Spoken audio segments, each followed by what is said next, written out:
I cannot stand this. It happens in the tire industry. Quite honestly, it happens everywhere.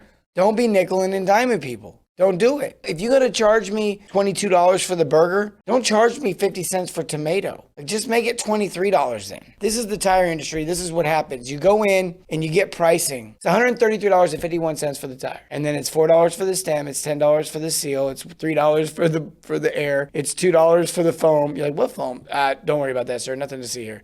Then it's $5 for the non-applicable fee. And you're like, what? Wait, what's that mean? That doesn't even mean anything. And next thing you know, it's, you're like, oh, well, it wasn't cheaper. It was, Hey, here's the second one with your pricing. Here's another one. Be clear and upfront. Let people know, like, don't hit them. Oh, I can't stand it, right? It's just like, really? I just spent $138 at your restaurant and you're sneaking this 50-cent loaded baked potato. You're charging me $8 for a baked potato. Come on, you can't, you got to get 50 more cents for the cheese? Be clear and upfront. Don't nickel and dime people. Build value in what you do. Build value in your product or service. Build value in who you are. Build value in the company that you work for and represent. Build value in the solution that you're doing. You don't have to worry about these, let me get another, let me charge you for this. Let me get you for that. Let me pass the credit card processing fee on to you. You can charge what you're worth. You got to be upfront. Don't nickel and dime. Just don't. But let's get into the rest of this stuff. Be fair. All right, look, I'm going to break down Be Fair a little bit, because the reality is that when we talk about pricing, we're talking about the tire industry. We're talking about how they nickel and dime. So you got to be fair, though, when you're thinking about your customers and pricing. So the third point I want to make tonight is be fair. And there's 2 points within that. The first one is this. First of all, be fair as it relates to your pricing in general.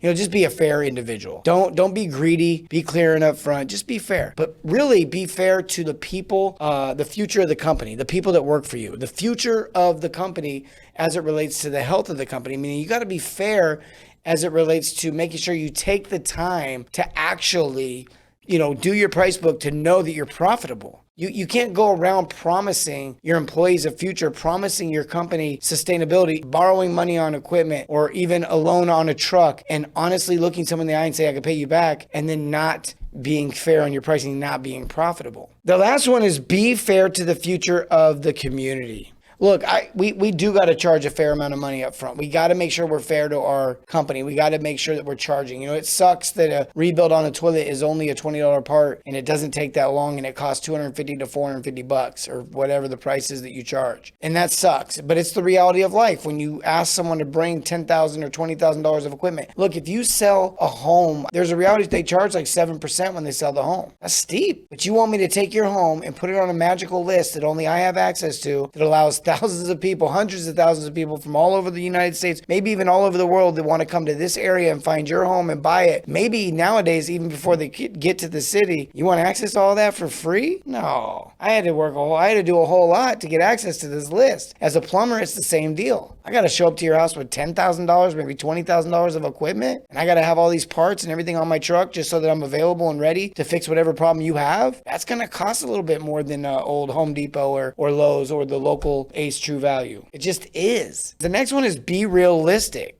Like, let's get real here. Okay, no one's buying 3 toilet rebuilds for $450 each. No one. And if you sold it, you should be ashamed of yourself, and I don't really care. Like, oh, don't tell me what to charge. At some point, it gets a little ridiculous. Like, if you go buy a case of Red Bull from 7-Eleven and pay full price for each one, that's partly on you, but the other part of me says, come on, 7-Eleven, you're better than that. Be realistic with this pricing. Be realistic with your pricing. If you want to make money, that's fine, I get that. You want to make decisions that allow you and your technicians in your company and whatever you do to be more profitable. I knew a realtor here in Indy that he had a deal where if he sold your home, he only did 1%. So he got a lot of listings. Now, it's different from the 3.5% normal or the 3% normal. And that got a lot of people's attention. One way to go. He got a lot of listings. But he was realistic. He understood his market. He understood marketing. He understood, hey, I'm going to spend money to acquire leads. There's different ways to go about that. One of the things that we teach our clients in our company program for service plumbers is on the service agreement maintenance program. We have a referral program on there that is really unique and different that helps people share that out and tell other people about it. The next point is be profitable. Know your numbers. Know your numbers. Know Know where wholesale is. Know where retail is. Know what's profitable, what isn't profitable. What do you got to charge if all you're doing is a water heater? What do you got to charge if all you're doing is a water softener? What do you got to charge if all you're doing is a PRV? And then what do you got to charge if you're doing all three of those things at the same home? Because the price isn't the same. The value is, make no mistake, the value is, but the price can be different. And the fact of the matter is, the bigger the gap between the price and the value, the more likely the customer is going to say yes.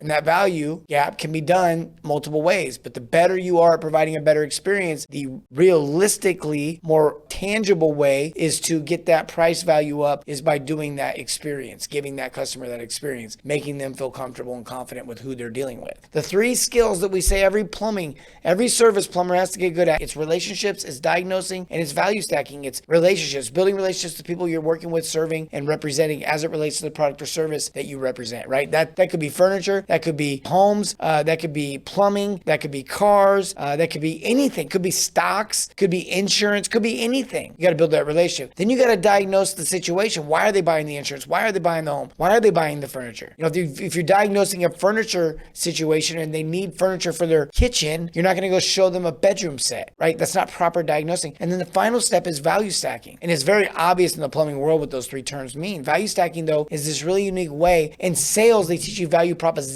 Value proposition is, I'm going to exchange this, I'm going to leverage this for your money. That's a value proposition. I'm propositioning my value. And what I call is value stacking, because what you do is you stack that value on top of the thing they initially wanted. As Paul Johnson brought up a couple shows back, Build That Burger from like 100 episodes ago, the idea of stacking value on top of a burger. That's how the fast food industries do it all the time. You just got to know your numbers. You got to be profitable. You got to be realistic. You got to be fair to the future of the company, and you got to be fair to the future of the community. You also got to be upfront and do not nickel and dime people. And the last one is be convertible. Be profitable, be convertible. Service over sales all day, every day. Just get the training. That's how you do it. That's how you be convertible. Shameful plug for the training. Make sure you guys get the training. Look, guys, I love you. Look, I'm up here sweating. I'm putting in the work. Hopefully you guys appreciate it. You just know I appreciate you guys for hanging out with us. Just remember, we do this show for a very specific reason. And remember to serve your community in everything, not just plumbing. Have a great night. Fresh. Thanks for watching The Fresh Experience. I hope you enjoyed it. Be sure to check out our podcast, The Fresh Approach, on Google, Apple, and your favorite podcast channel.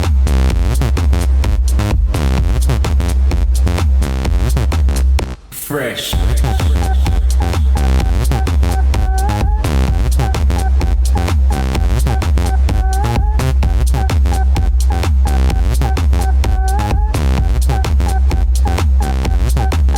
Fresh.